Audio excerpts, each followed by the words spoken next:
Why INFJ intuition feels spiritual. Imagine this moment, it's late at night. The world is quiet, the lights are dim, and you're lying there in your bed staring at the ceiling, feeling something in your chest that you can't quite name.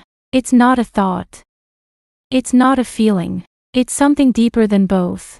Something that rises from a place inside you that doesn't use words. Something that feels older than your own life. Older than your memories. Older than every experience you've ever collected. If you're an INFJ, you know exactly what I'm talking about. That strange inner knowing. That whisper in the dark that isn't a whisper at all. That sensation that you're being guided by something you can't see but can somehow sense.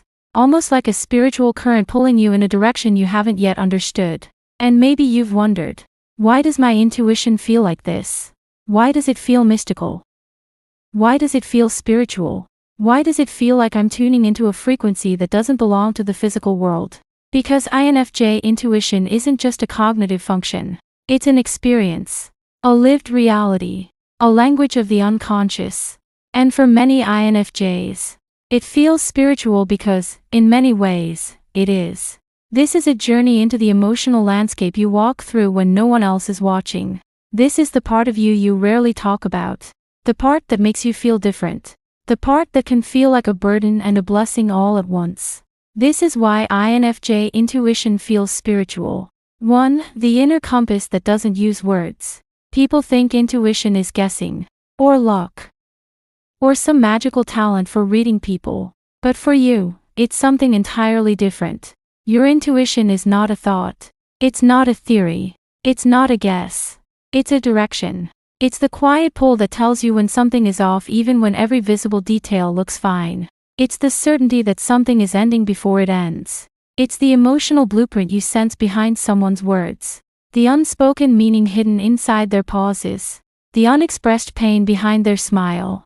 INFJ intuition is deep, automatic, and narrative. It doesn't give you data points. It gives you stories. It doesn't give you steps. It gives you a destination. It doesn't give you facts. It gives you patterns. And here's the thing no one tells you. This kind of intuition requires surrender. You don't consciously create it. You don't consciously choose it. You don't consciously direct it. It rises on its own. It arrives like weather. It moves like a tide. And because it doesn't feel like something your conscious mind is doing, it feels like it comes from somewhere else. Somewhere deeper. Somewhere sacred.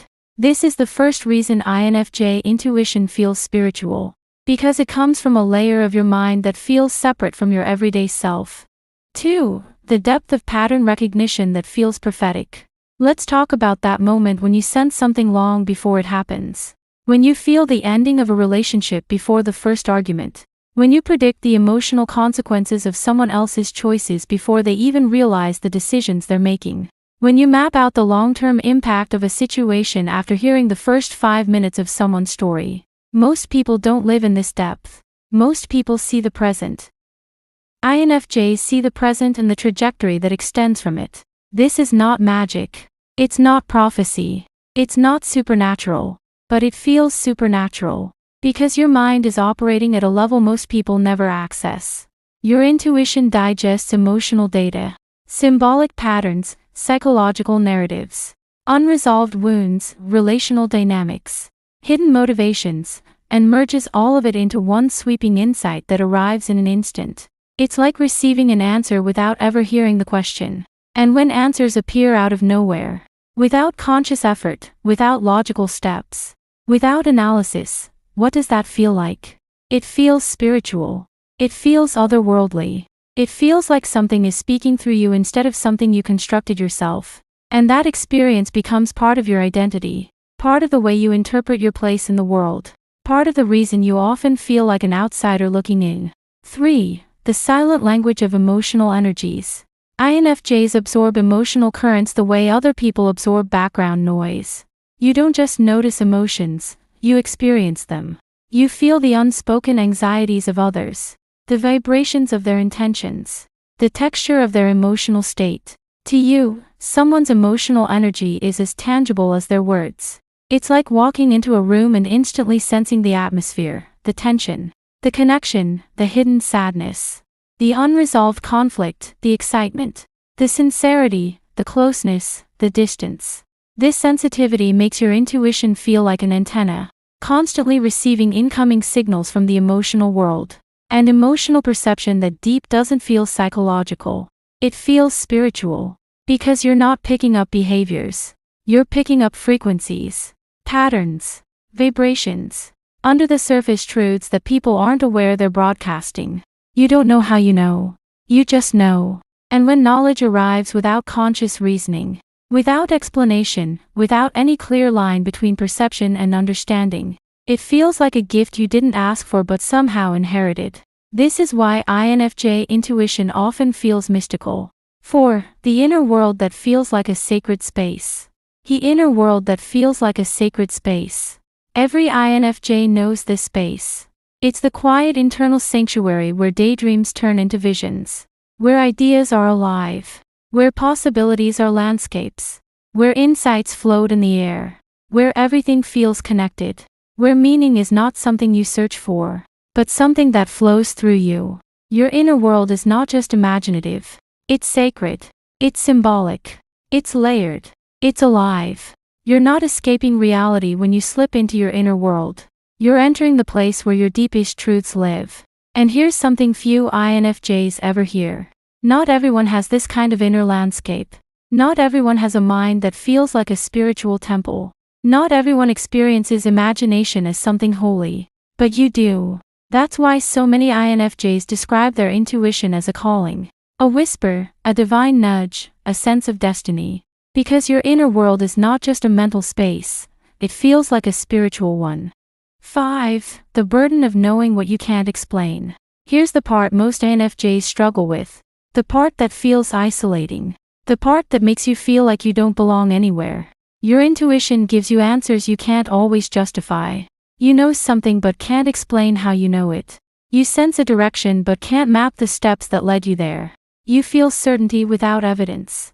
This is one of the most spiritual feeling aspects of INFJ intuition, but also the most painful. Because people ask, why do you think that? How do you know? What's your proof? And you don't have a logical explanation. You only have a truth that arrived fully formed. This creates a kind of loneliness. A feeling that your inner knowing is too strange, too abstract, too intangible to share. A fear that others will see you as irrational or dramatic. A sense that the deepest part of you can't be translated into language that other people understand. That emotional isolation makes your intuition feel even more sacred, because it becomes something you hold privately. Something you guard, something that doesn't belong to the external world. It feels like a secret the universe entrusted to you, even when you don't feel ready to carry it. 6. The INFJ experience of synchronicity. There's something else about INFJs. You notice patterns in the timing of events. Coincidences feel meaningful to you. Connections feel intentional. The timing of things feels significant. You sense when you're moving in the right direction and when you're not. And the world seems to reflect that back to you in ways that feel symbolic. Many INFJs describe moments where life feels orchestrated, almost as if unseen hands are arranging circumstances to guide them toward a lesson, a person, or a truth. This isn't delusion. It's cognitive pattern recognition at a very deep level. But it feels spiritual. Because the patterns line up so perfectly with your emotional and psychological journeys that they feel personal, almost intimate. INFJs don't just live life. INFJs read life. Like a story. Like a myth. Like a symbolic narrative unfolding around them. And when reality feels symbolic, intuition feels like a compass pointing toward meaning rather than facts. 7. The soul-level connection with people. INFJs aren't interested in shallow interactions. You crave depth. You crave understanding. You crave authenticity. When you look at someone, you don't just see their personality. You see their wounds, their potential, their inner child, their fears, their longing, their unspoken hopes. You see the soul before you see the surface. And that kind of perception feels like a spiritual connection. INFJs often describe encounters where it feels like they've known someone before they've even met them, or where a relationship feels destined, fated, meaningful in a way that defies explanation. You sense emotional bonds that haven't formed yet. You feel the trajectory of a relationship before the first step is taken. This deep emotional clairvoyance is not literal psychic ability, it's intuitive pattern mapping. But the experience is so powerful, so immediate, so intimate, that it feels like you're touching something beyond the material world. 8. The way INFJs process their own pain. There's something different about how your mind processes suffering. You don't just feel pain, you transform it. You turn hurt into insight.